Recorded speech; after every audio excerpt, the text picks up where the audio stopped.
E se existisse um livro perdido da Bíblia? Um livro escrito por um profeta que aconselhava o próprio rei Davi. Pois é, hoje a gente vai mergulhar em um texto que é exatamente isso. As misteriosas e fascinantes Palavras de Gade, o Vidente. É um documento que abre uma janela para eventos bíblicos de uma perspectiva totalmente nova. Olha, logo na primeira linha, o texto já prende a nossa atenção com uma linguagem que parece saída das próprias Escrituras. A palavra do Senhor veio a Gadé. É uma declaração bem ousada, né? Ela nos transporta na hora para o antigo Israel e já estabelece uma reivindicação de autoridade divina. Então, quem era esse tal de Gade? Bom, a gente até ouve falar dele nas escrituras que já conhecemos, mas este livro nos coloca, dentro da cabeça dele. A gente não está mais lendo sobre o profeta. A gente está lendo as palavras dele, testemunhando as visões dele em primeira mão. Isso pega uma figura que era meio secundária e transforma no protagonista da própria saga.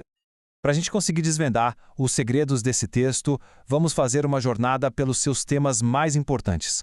A gente vai começar com a visão que dá base para tudo, depois vamos explorar a justiça dos reis, mergulhar no retrato que o livro faz de Deus e, por fim, a gente vai ver o legado profético que ele deixa. A nossa primeira parada já nos leva para o coração do texto. E, curiosamente, ele não começa com uma história, mas com uma visão super enigmática cheia de símbolos. É bem aqui que o conflito central do livro, uma verdadeira batalha cósmica, é revelado pela primeira vez. No centro de tudo, tem uma luta épica entre dois opostos, a pureza e a impureza. E a visão de abertura não só fala sobre essa batalha, não. Ela mostra, ela joga na nossa cara através de símbolos muito vívidos, às vezes até chocantes, o palco para tudo o que vai acontecer depois. Essa visão parece quase um sonho febril, sabe? Primeiro, aparece uma mistura profana, um jumento e um camelo juntos, que é condenada por uma voz do céu. Daí, surgem figuras cheias de simbolismo. Um cordeiro, que é o símbolo da pureza, é rejeitado. E, finalmente, um misterioso homem de linho aparece como um herói, um purificador que veio para resgatar o que foi perdido. E essa citação aqui resume perfeitamente a filosofia do livro. A impureza não é uma força igual e oposta à pureza. Não, ela é como uma sombra, que só existe pela ausência de luz. A pureza é a realidade, a substância, e a impureza é só uma distorção dela. Esse conceito é a chave para entender todo o resto. Agora, vamos ver como essa briga entre pureza e impureza acontece no mundo real, no dia a dia. A próxima parte nos leva direto para o Tribunal dos Reis, onde Davi e Salomão não são só monarcas, são juízes com uma sabedoria quase divina, resolvendo disputas que testam a própria natureza da verdade. Essa história do capítulo 4 é um quebra-cabeça jurídico genial. Em vez de ficar tentando descobrir quem está mentindo naquele disse-me-disse, Davi usa uma lógica impecável. Ele basicamente assume que as duas histórias são verdadeiras e, partindo daí, ele chega numa solução que ninguém esperava, que expõe a mentira e recompensa a honestidade de um jeito brilhante. Mas a justiça no livro de Gade não é só sobre dinheiro ou disputas simples. O livro mergulha em questões bem mais sombrias e pessoais. A gente se depara com uma história chocante sobre Tamar, a filha de Davi, numa narrativa que vai muito além do que a Bíblia conta, focando na luta desesperada dela por justiça.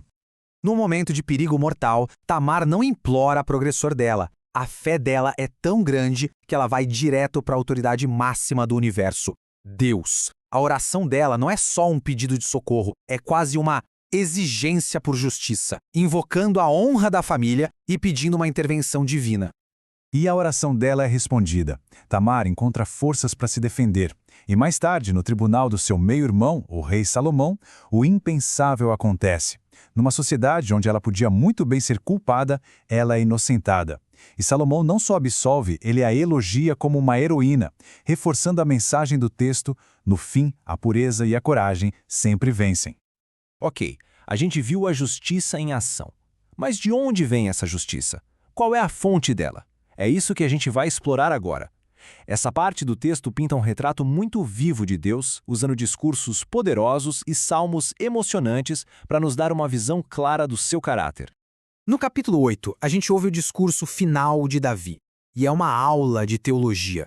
Ele descreve um Deus que é ao mesmo tempo transcendente, o único eterno que sabe de tudo, e também um Deus muito pessoal, que nos deu livre-arbítrio e exige que a nossa fé se transforme em ação. Não adianta só acreditar, tem que fazer.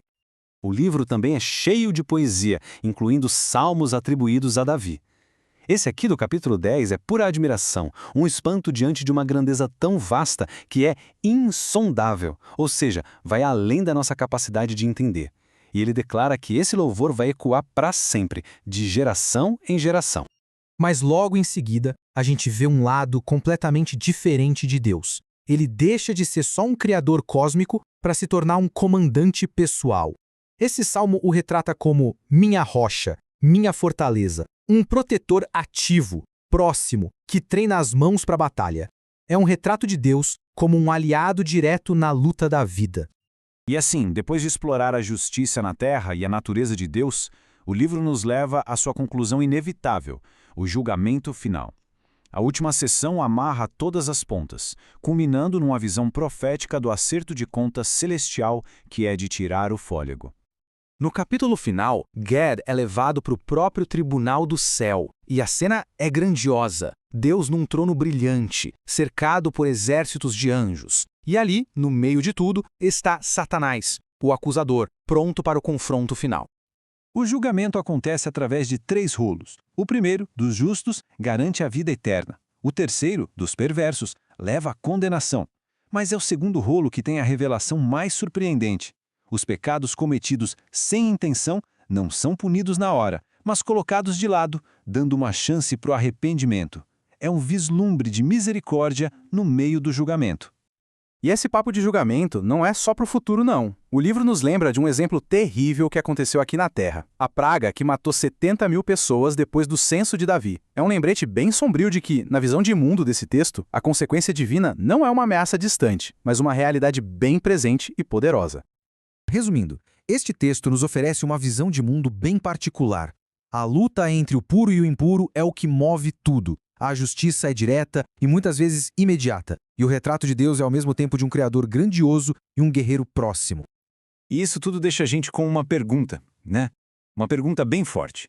A redescoberta de textos como este nos força a questionar.